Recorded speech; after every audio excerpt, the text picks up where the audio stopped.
8h13, comme chaque jour, en toute franchise, Adrien Gindre reçoit Dominique Schelcher, le patron de Système U. Bonjour Dominique Schelcher. Bonjour. Les agriculteurs demandent toujours une rémunération au juste prix. Le gouvernement a identifié 124 contrats entre industriels et distributeurs qui ne respectent pas la loi. Combien vous concerne parmi ces 124 ? Aucun. Nous avons été régulièrement contrôlés ces derniers jours. Nos contrats ont été épluchés par la DGCCRF. Donc vous avez tous les résultats et vous pouvez dormir tranquille. Pour l'instant, pas d'injonction vers Système U au moment où on se parle. Vous dites pour l'instant parce que vous anticipez qu'il puisse encore y en avoir ?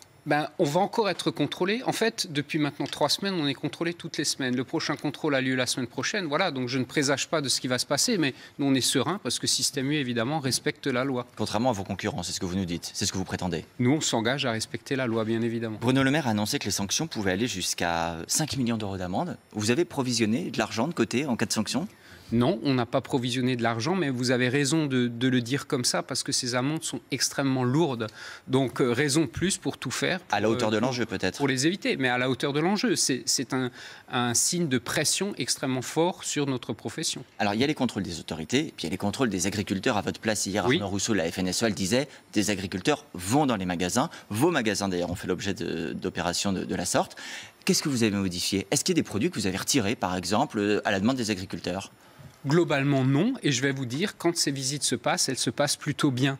Alors, ils arrivent parfois de manière véhémente. Ils ont vraiment des revendications très fortes. Mais chez U, dans le dialogue, quand on présente nos engagements sur l'origine France, sur les fruits et légumes français, etc., ça se passe bien dans la discussion à la fin.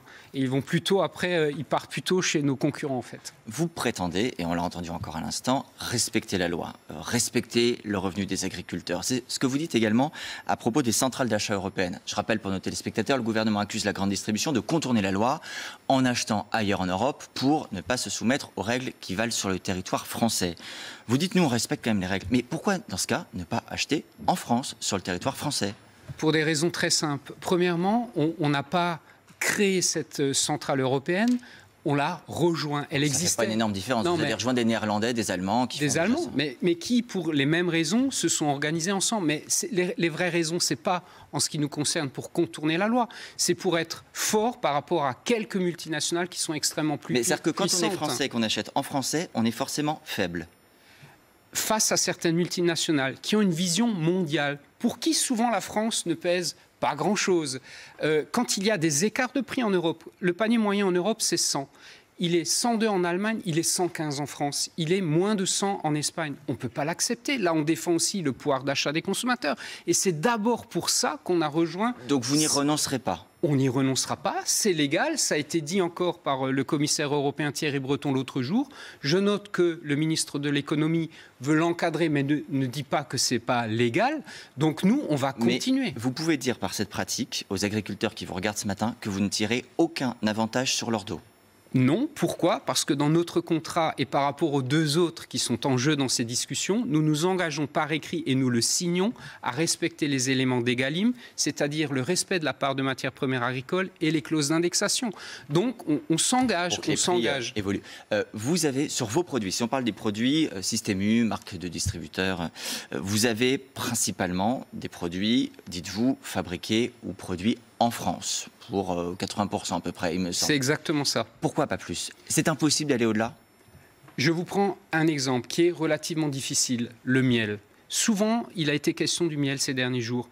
La consommation de miel, c'est environ 45 000 tonnes de miel en France par an. La production française est aux environs de 30 000 tonnes. Il n'y a pas assez de production en France, donc il peut y avoir des compléments. On a toute une filière, on a 6 pots exactement différents de miel 100% français, mais pour un produit, il peut y avoir effectivement une origine étrangère parce qu'il n'y a pas assez de miel sur le territoire français. Est-ce que vous êtes prêt, Dominique Schelcher, pour le revenu de nos agriculteurs, à dire aux consommateurs, à dire à nos téléspectateurs ce matin, venez chez Système U, venez chez nous, vous achèterez français, mais vous achèterez plus cher ? C'est le sujet. Il faut que les Français comprennent que l'origine France, la qualité française, la défense de notre souveraineté alimentaire a un prix. Mais est-ce que c'est un argument commercial tenable pour vous? On voyait dans le journal de Carence Pardigon à l'instant l'explosion des hard discounters partout, jusque dans les centres-villes. Il faut concilier les deux et c'est toute la difficulté de notre métier. Mais si on veut encore, dans 10 ans, avoir des agriculteurs qui nous proposent des produits de qualité, il faut s'engager. Et je prends par exemple toujours l'exemple de la plaquette de beurre. Dans les magasins où vous allez, je le dis à nos téléspectateurs, regardez si votre plaquette de beurre est française. Chez U, elle est française et elle sera toujours française. Et ce n'est pas forcément toujours le cas. C'est ça, défendre la souveraineté, c'est regarder l'origine France dans chacun de ces actes d'achat. Mais la grande distribution, Dominique Schelcher, depuis des années, fait ses campagnes de promotion, de publicité en disant « venez chez nous, nous sommes les moins chers ». Ça, vous dites, on peut assumer d'être les plus chers? Ça, c'était... Je ne sais pas ce que je dis, j'essaie de concilier les deux. Chez nous, notre slogan, c'est des prix bas et des valeurs fortes. Et il faut concilier les deux. On peut défendre l'agriculture française, s'engager par exemple avec nos contrats tripartites, les produits U à notre marque. J'explique vous, parce que vous négociez agriculteurs, industriels et distributeurs. On met tout le monde autour de la U. table pour les produits U. Par exemple, ça, c'est une méthode dont on devrait s'inspirer pour les négociations de grandes marques aussi. C'est assez vertueux, ça fonctionne bien, ça conduit à un juste prix pour l'agriculteur. Pourquoi on ne le ferait pas pour les grandes marques? Un mot également sur l'évolution des prix. Donc, il y a eu les négociations commerciales qui sont terminées fin janvier.